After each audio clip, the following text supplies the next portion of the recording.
भाई, ये पुराना कूलर कितने का दोगे? देख तो कबाड़ जैसा रहा है, पर लोहे का मजबूत लग रहा है। अरे साहब जी, ये तो बस यहाँ पड़ा है। अगर आपको पसंद है तो बस 500 रुपए दे दीजिए और ले जाइए। 500 रुपए? राशन तो ले ही लिया है, अभी भी काफी पैसे बचे हैं। इस तपती गर्मी में क्यों ना एक कूलर खरीद लो, राधा भी खुश हो जाएगी। ठीक है भाई, ये लो 500 रुपए। अब ये कूलर मेरा हुआ। राजू ने भारी मेहनत करके उस भारी लोहे के कूलर को अपने कंधों पर उठाया और पसीने में लथपथ होकर अपने घर की ओर चल दिया। उसे अंदाजा भी नहीं था कि वो घर कबाड़ नहीं, अपनी किस्मत लेकर जा रहा है। ओ जी, ये क्या आफत उठा लाए। घर में खाने को दाने नहीं हैं और आप ये सड़ा गला कबाड़ ढोकर ला रहे हैं। कहाँ से आए इसके पैसे? अरे राधा, शांत हो जाओ। ये देखो, मैं 10 दिन का राशन लाया हूँ और सेठ जी ने मुझे 10,000 रुपए का कर्ज भी दिया है। अब हमारे पास बहुत पैसे हैं। 10,000 रुपए का कर्ज और उस पर ये कूड़ा? पागल हो गए हैं क्या आप? इतना पैसा इस जंग लगे लोहे के डिब्बे पर बर्बाद कर दिया। राधा, ये कबाड़ उनके लिए है जिनके पास पहले से 4 कूलर हों। हमारे लिए तो यही नया है। देख लेना, ये कूलर हमारे घर की सारी गर्मी सोख लेगा। राजू खुश था, पर राधा के मन में अब भी डर और गुस्सा था। क्या ये कूलर वाकई उन्हें ठंडक देगा या फिर ये कबाड़ राजू की जिंदगी में कोई नया तूफान लेकर आएगा? अगले दिन राधा की कड़वी बातों और घर की कलह से तंग आकर राजू जंगल की ओर निकल गया। वो एक पुराने बरगद के पेड़ के नीचे बैठकर अपनी किस्मत पर रो रहा था। उसे समझ नहीं आ रहा था कि सेठ का कर्ज कैसे चुकाएगा और राधा का दिल कैसे जीतेगा। क्यों रो रहे हो बेटा? इस सुनसान जंगल में इतनी रात को अकेले क्यों बैठे हो? क्या दुख है तुम्हें? आप कौन है बाबा, और आपको कैसे पता कि मैं दुखी हूँ? शांत हो जाओ बेटा, मैं तुम्हारी तकलीफ देख पा रहा हूँ। तुमने हाल ही में सेठ धनराज से कर्ज लिया है ना? हाँ बाबा, पर आपको ये सब कैसे पता? क्या आप अंतर्यामी हैं? मुझे सब पता है राजू। तुमने उसी कर्ज के पैसों से कुछ राशन और एक पुराना कूलर खरीदा है।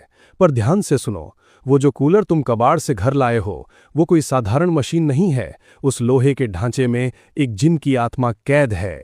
जिन? हे भगवान! बाबा, मतलब भूत? मैं तो उसे घर ले आया हूँ, अब मेरी राधा का क्या होगा? डरो मत, वो एक नेक रूह है, पर असली खतरा वो कूलर नहीं, वो सेठ है। उसने धोखे से कोरे कागज पर तुम्हारा अंगूठा इसलिए लगवाया है ताकि 1 महीने बाद वो तुम्हारा घर हड़प सके। वो एक लालची इंसान है। क्या? तो बाबा, अब मैं क्या करूं? मैं तो बुरी तरह फंस गया हूं। मेरे पास इतना धन भी नहीं है कि 1 माह के भीतर कर्ज चुका पाऊं। बेटा, मैं सिर्फ राह दिखा सकता हूं, करना तुम्हें ही है।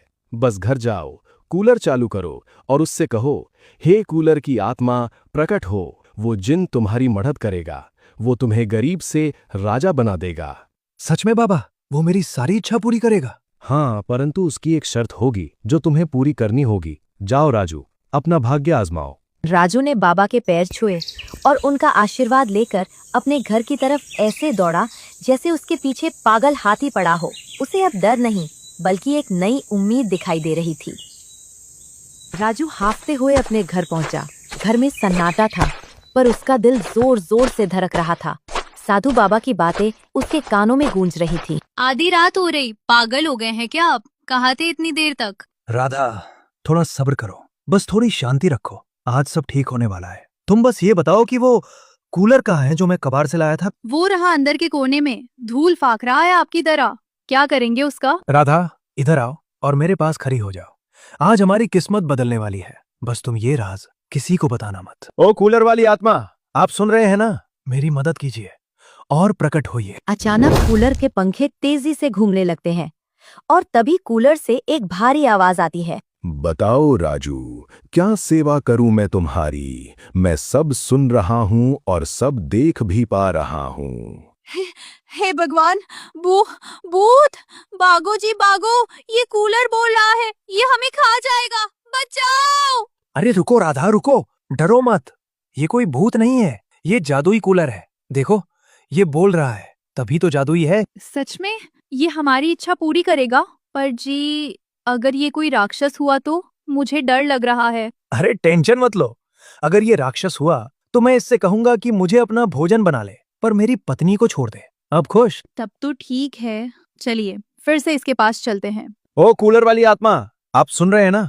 मेरी मदद कीजिए, मुझे इतना धन दे दीजिए कि मैं उस धनराज सेठ का कर्ज उतार सकूं। ठीक है राजू, मैं तुम्हें धन देता हूं और आगे भी तुम्हारी सहायता करूंगा, परंतु मेरी एक शर्त है। मैं इस कूलर में कितने ही दिनों से कैद हूं, मुझे आजाद करवाना होगा।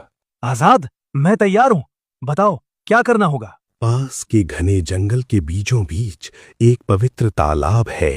वहां से थोड़ा जल लाकर इस कूलर में डाल दो। जैसे ही वो जल कूलर में डालोगे, मैं आजाद हो जाऊंगा। मुझे तुम पर विश्वास है राजू। अचानक कूलर के सामने रुपयों का ढेर लग गया। राजू की आंखों में चमक और राधा के चेहरे पर हैरानी थी। ये लो धन, जाओ पहले उस सेठ का कर्ज उतारो और कल सुबह होते ही जंगल की ओर निकल जाना। राजू के हाथ में अब वो धन था जो उसकी हर मुसीबत को खत्म कर सकता था।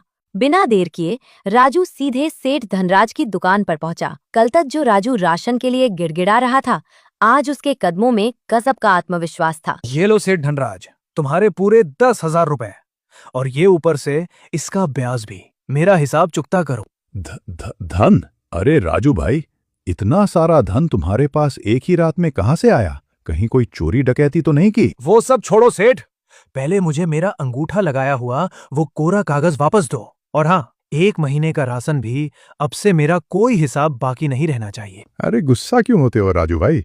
ये लो अपना कागज। बोलू, राजू भाई के लिए पूरे महीने का राशन पैक कर, और वो भी सबसे बढ़िया वाला। शुक्रिया सेठ। राजू राशन लेकर खुशी खुशी घर की ओर निकल गया, पर पीछे दुकान में सेठ के दिमाग में शैतानी साजिशें पकने लगी थी। क्यों रे बोलू, कुछ अजीब नहीं लग रहा? पहले वो बाबा आया और अब ये राजू। कल तक जो दाने दाने को मोहताज था, आज पूरे महीने का राशन एडवांस ले गया है। मालिक, मुझे भी कुछ समझ नहीं आ रहा।